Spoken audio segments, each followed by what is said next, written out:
Et attention, lui, c'est Henri, le voleur. Ben ouais, il est super doué pour ça. Il se glisse à côté de toi et ton mobile, ton portefeuille, ton porte-monnaie, envolé. Pour Territoire en question, on est là pour la troisième année. Le projet se décline sur trois entrées. Une entrée promenade qui permet à chacun de prendre la mesure du quartier, tel qu'en fait on en fait le tour. Même si les habitants ne désirent pas spécialement dire que c'est un nouveau quartier, en réalité sur ces 3 hectares, c'est toute une nouvelle population qui arrive.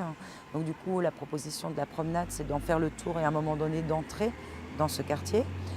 Donc avec un certain nombre d'ingrédients que j'ai pu collecter, des questions qui se posent et d'autres moments plus poétiques.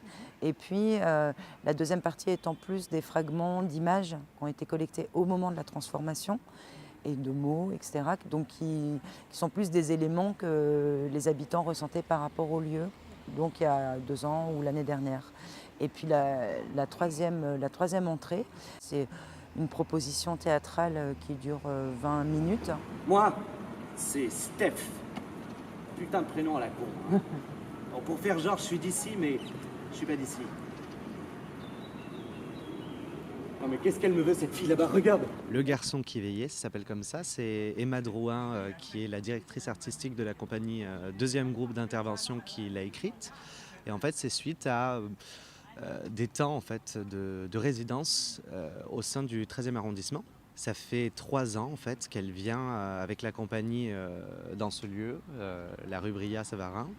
Et en fait, c'est à partir d'ateliers participatifs avec des gens du quartier et autres qu'elle a récolté des informations, photos, vidéos, souvenirs, petits mots, voilà.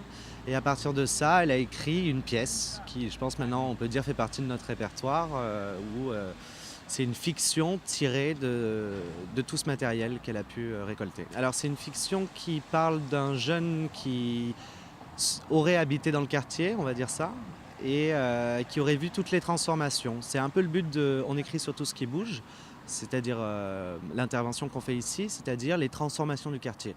Comment un quartier évolue, comment les habitants le reçoivent, qu'est-ce qu'ils perçoivent, qu'est-ce qu'ils espèrent et comment c'était avant, toutes ces questions. Et c'est un peu ça qui nous intéresse, qu'on a essayé de transmettre sous la forme d'une fiction hein, qui peut s'adapter ailleurs. J'ai pas compris pourquoi ils ont pas laissé un bout du mur sur la place. Laisser un morceau en plein milieu du nouveau quartier. Ça nous aurait fait plaisir, on y a cru, on l'aimait le mur. Disparition des dessins de Mystique et compagnie. On se met en danger totalement, c'est-à-dire qu'au moindre moment, il peut se passer quelque chose de pas prévu. Et en fait, l'intérêt, c'est de prendre toutes ces choses-là comme si c'était des cadeaux. Et c'est un peu ce qui est difficile, déstabilisant, et en même temps, ce qui est super pour moi de découvrir, en fait.